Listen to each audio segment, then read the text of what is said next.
এই জোজো, যা তো আমার জন্য এক কাপ চা নিয়ে আয়। তুমি সবসময় আমার কও কি লিগা? বড় ভাই আছে তারে কও। তুই ছোট না, তুই এই যাইবি।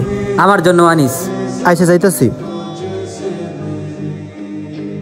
আব্বা, আমার মনে হয় ওর সব সত্যি কথা বলে দেওয়া দরকার। কেমন সত্যি? সত্যি তো এটাই, তুই আমার ছেলে না।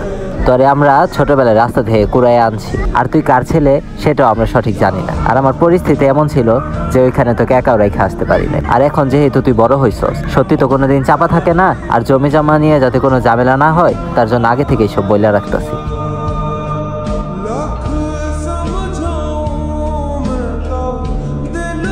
সরি বাবা, আমারে মাফ কইরা দিস। তোমরা এতদিন আমার কিছু কইলা না, আর এখন যখন সম্পত্তি ভাগ করার কথা আইছে। দেখছস দেখছস, মুখটা দেখি রামসেফার মতো বানাইছে। আমি কইছিলাম না, হ্যাঁ মজা বুঝতো না। এরা এটা মজা সিন। হুম। আরে আগে কইবা তো।